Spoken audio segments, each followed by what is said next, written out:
Ate mulowooza Bruno K tebamulangidde ebisiraani? Waliwo okutya okuzzeewo oluvannyuma munnange lwa Jayden okulabikako ku live ya Bruno K. Kaakati okusinziira ku Ssenga Acid avuddeyo n'alyoka agamba nti tuli mu kusonda ssente naye ate tulina n'okusaba ennyo ku bulamu bwa Jayden kubanga omuntu eyamukyazizza mbu alina ebisiraani. Katukuwe katambi tetwagala kulwisaawo oyinza okugamba nti atutema mugambo. Sina kyenjogedde just ngambye nti Bruno K bw'abanga musondedde ssente amaanyi gampeddemu. Bruno K wa bisiraani amukimanyi.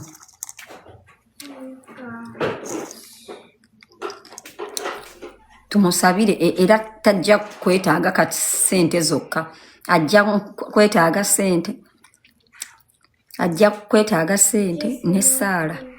Bruno K has spirit of destruction and death. Mu mawulire amalala Pastor Bugembe wuuno bavuddeyo ne bamutabukira bamubuuzizza ye aliyambako ddi. Mbu Pastor Bugembe tatera kuyamba katubikuwe. Pastor Bugembe kati kano bagenda kasala mukasalemu ndabe ku comment. Touch not the anointed one of God mukasalemu. Kadama. Ate bannange teri muntu mubi nga Kadama ayogera luzungu.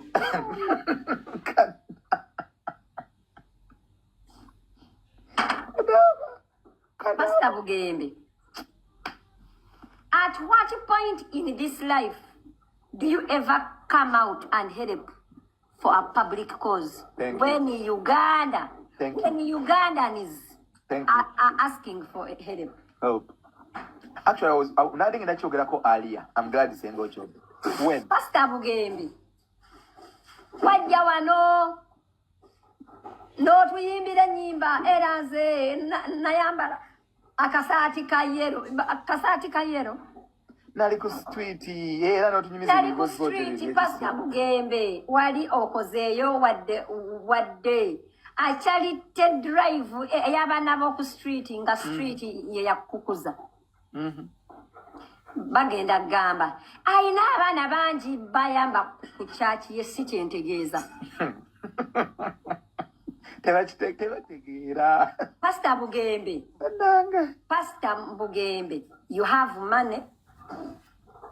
Pastor Bugembe, olina ssente empya n'enkadde. You are a generational pastor. Pastor Bugembe. Bugembe has an orphanage. Si kyembuuzizza. Omugole Chosen Becky ng'omukolo gwe gusembedde ayongedde okuba nti naate alumya. Alumya abantu. Akatambi kaako munnange yakatadde ku mutimbagano ng'alina omwami we Ssekajja ng'ate era balina abaana baabwe. Okitegeera banyumye bambi. Kaakati nno atwagala tubeere nga tuddukako mu comment section. Tutandikiddewo n'avuddeyo n'alyoka agamba nti naye Abba afaanana Ssekajja ye nga si mulungi nga banne bannange. Ate ono avuddeyo n'alyoka agamba nti ate tya Chosen Becky family photos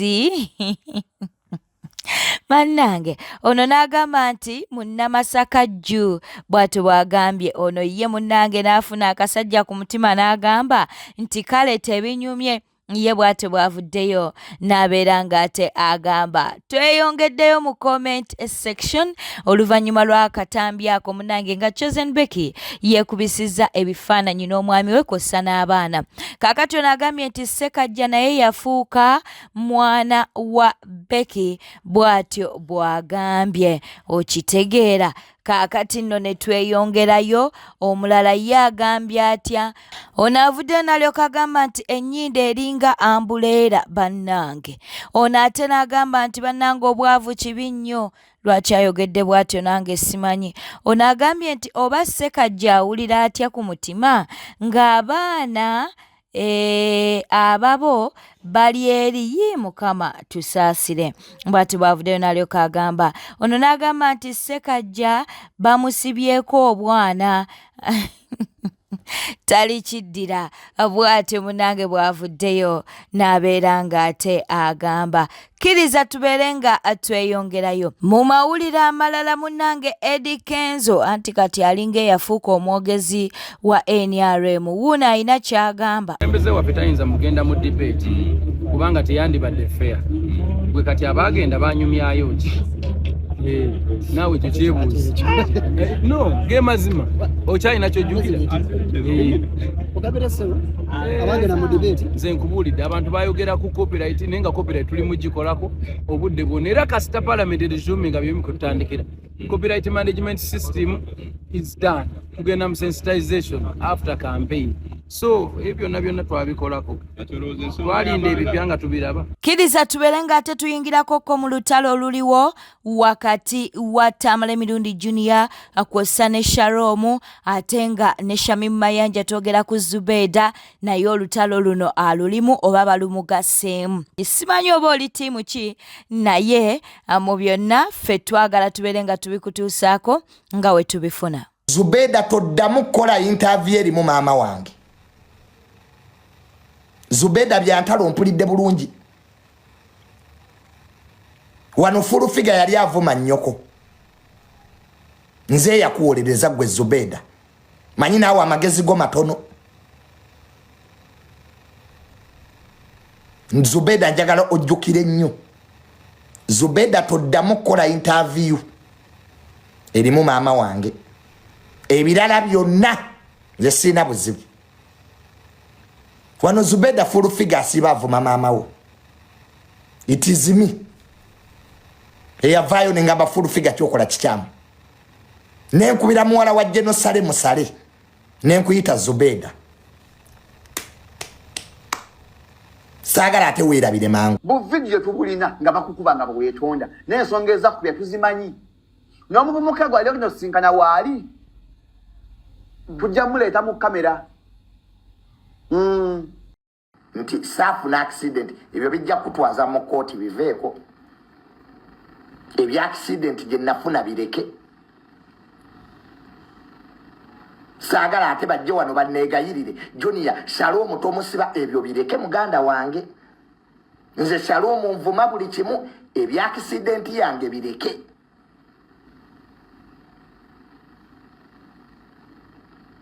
Bireke saagala ate kumpita ku polisi. Mayinze mkubuulira amazima.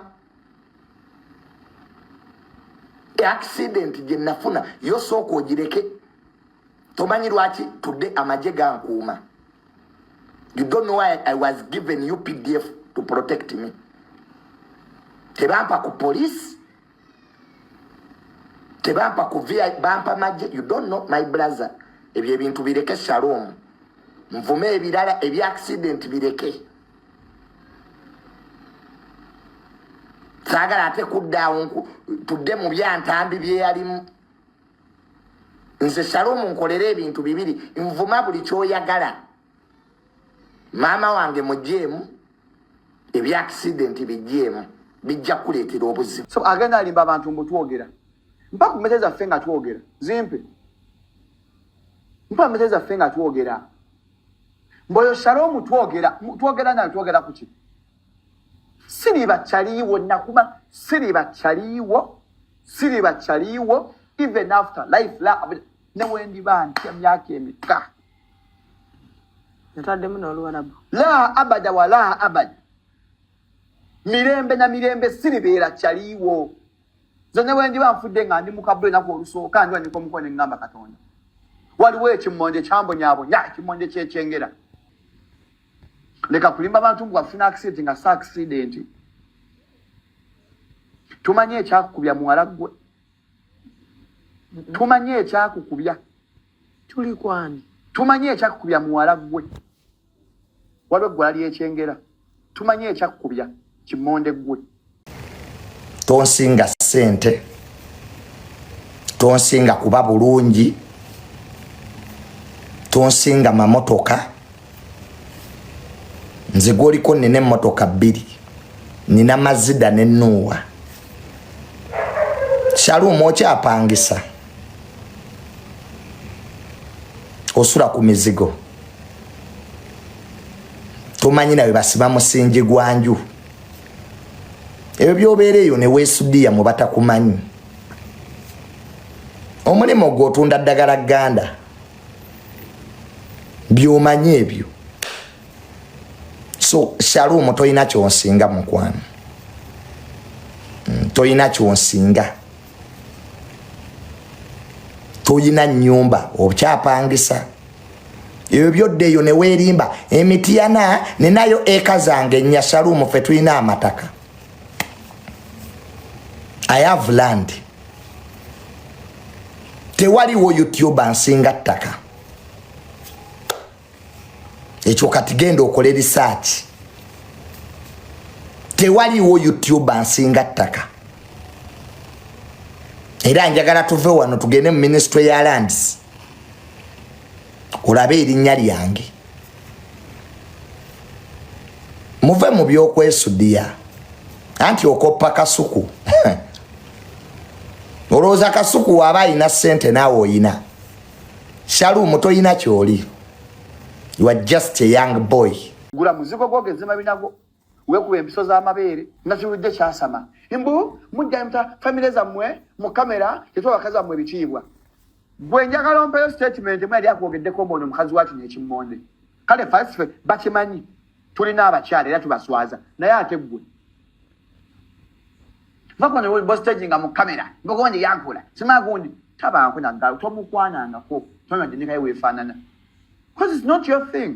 Wasomera ku Muteesa 1 emirimu ojijja Shalumu wasomachi Alubobo oyina oluzungu lwoyogera ajefa bintu nese tokuyingiza essomero Shalumu mama we yatuwanga emmere y'enkoko ku ssomero naye Shalumu wali musiru ku ssomero nga neseeta tosaanayo nali edi prefect w'esseeta baakuwa ekifo Shalumu kuba wali musiru kubanga headmaster Madamu Kagoya mama we yamuwanga emmere y'enkoko ize. That's why you are chovala oli musiru tolabika na kwati wasomera sseeta. Shalumu, you are a typical definition of omusiru. Neseeta tewayita toddamu kulimba bantu toli standard ya seeta high. Nali head prefect w'eryo essomero, head teacher Madamu Kagoya ye yaŋŋamba nti omwana ono Junior tumuleese lwakuba maama we ampe emmere y'enkoko. Nenga Shalumu tewalina points zikuteekesa sseeta era wasembanga. Ebyo byotumanyi olw'okubasaba ojja kubeera baba w'omwala tukwogereko baba w'omwala akube essimu muteese tebijja kukola ku Shalumu bijja kukola ku basiru banno. Ebyokubira baba gundi tugenda kwetwala kimmonde gwe onvumidde ennaku ezi kuva Sande nga sikunyega kati wenkuzeemu leero ate sigenda powa interview enziramu kugenda kukuleetera ensonga lwaki bakuba n'omulenzi akubira essimu omujjukira yaga tusinkane n'obuzaabuza abantu ngu accident President tawe yafa kolimidde sawe yafa kolimidde tokimanyi tawe yafa kolimidde bye bikubonyabonya mukoka competition emotoka gwe agyegulira nga bagulirangulire bano baba b'omwala ffe batugulira genda wempangisa olaba wali emotoka mumekezi pakinzeewo tosobadde okwegulira ne papa agulirangulire gy'oyambalanga naawe yasaamirira odde ku ffe in 2 years genda okemmotoka ze nnina. Okola analysis ki Shalumu? Osobola okutula mu kamera Shalumu n'oyogera ebigambo 3 nga byamagezi otandika kwogeza birimi efe oyogeza birimi wakula oyonka engalo kiri efe engali kivubuka gwe olunaku lwe wavuma mukazi wo mu kamera, olunaku Shalumu we wavuma mukyala wo mu kamera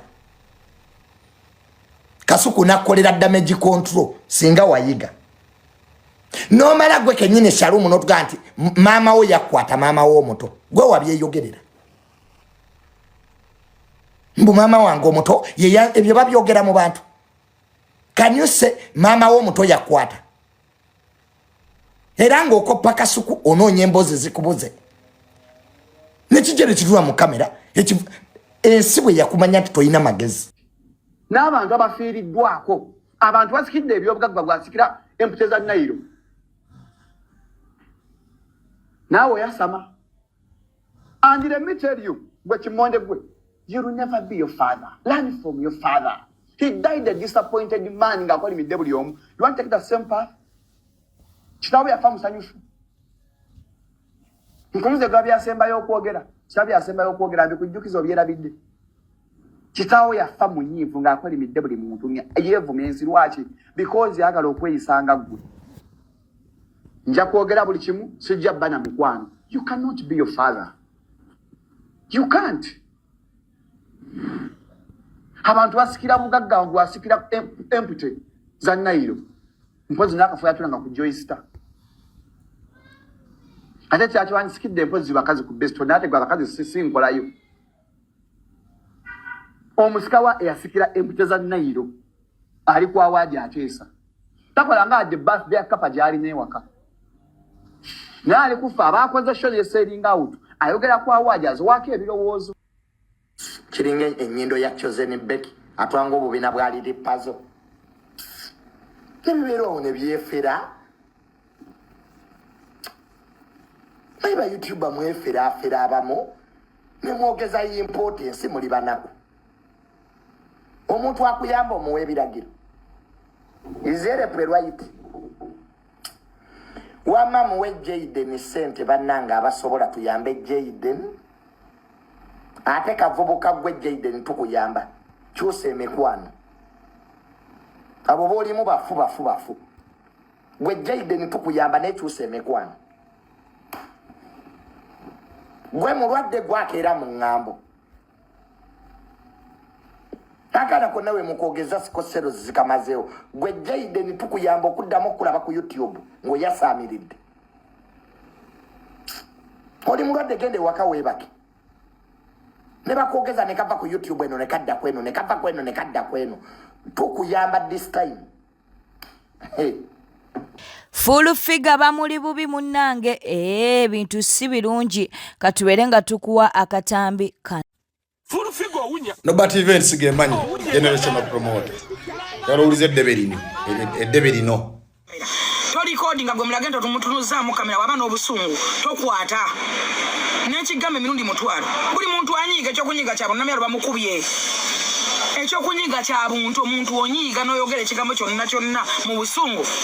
Nakugambanga toteekayo video bikwate omalo bisangule gwe mulagendo bitaddeyo. Walemerako nokwatanga ajati twakomanga kwata ajati novuma buli muntu ali around ne ajati banamawe no bateka kembera wawana banamawe ngomwana gwa emitwalo 10 mu 5 goba 5 mu 3 buli muntu no mumanya no yagala otumanyirirawo no yagala otupamira pamira zatoso akumpamira eyo office baddemu abantu office ali mu mire babalanda meja promotion yokubera minister wa state minister of presence mwali mu Kirunda Faruku twakwana bo akalwa kagwawo nga bantu balamu nnyo nga tebavuma muntu n'omuntu bamanyira muntu n'obo mira balanda nga buli muntu amusembeza twafuna sente awo eyo office in fact yategeka n'ebintu bya muzeeyi byonna era okumanya mmwe mwaite namyala akoze omulimu gwe nga walina ogukola namyala akoze omulimu gwe nga walina ogukola but the problem gwe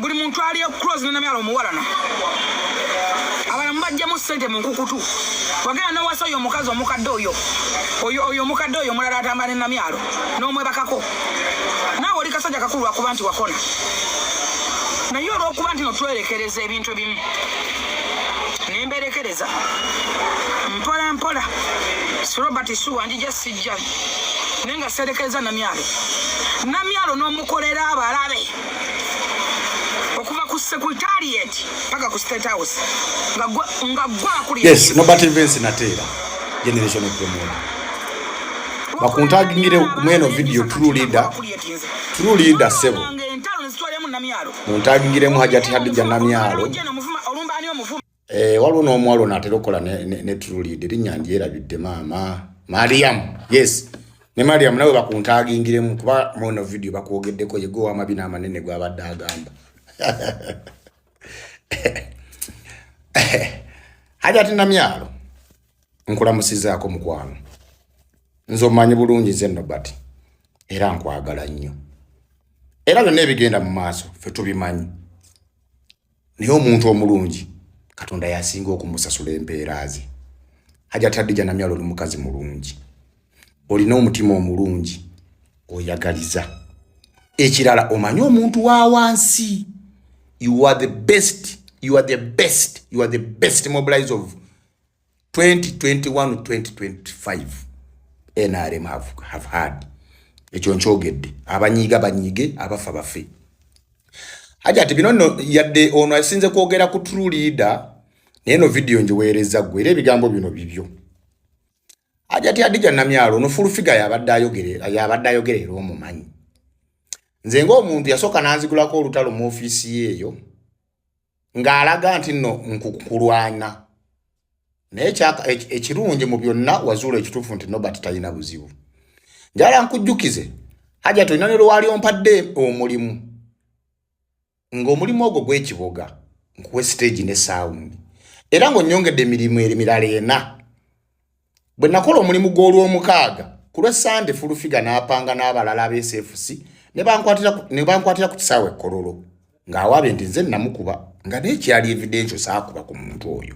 Ezo zonna gye full figure gwe njagala mu kusomera omutegeere. Full figure abadde ku luddalo naye nga takwagala era nga mbegawo era nga atwala olugambo mu balala. Nikyovolaba ali mu kuzannya kati mweno party akulaga nti True Leader mubi.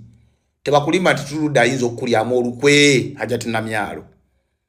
Mu bantu boyina ng'abeerawo n'akukumira n'akabaani n'asaba n'essaala ofune ebirungi eby'amaanyi ebinene ye True Leader. Naliko naye lumu n'agamba Hajati nze ekifo kyonna kyensubira kyagenda okufuna Mukama n'amumpeera ekifo kino sijja kyogera wano. N'agamba Nobert ngendera mu bondi n'ensaba motoka mpya n'engambirawo Hajati olisasula. That is how far True Leader trusts you. Era that is how far True Leader bwayagaliza Hajati Namyalo ofune ebirungi. Ono gwe mulaba full figure Hajati okuvayo n'ajuliza mbu eyo office ebaddemu abantu bangi, ebaddemu Babalanda, ebaddemu Bakirunda, ebaddemu baani. Olowooza ku lwaki akyogedde kati? Oli mukyala mugezi ekyo nkikomezaawo. N'ogamba mbu bajja ku bantu ssente. Ekyo abatagamba full figure ali ku ggwe Hajati Namyalo.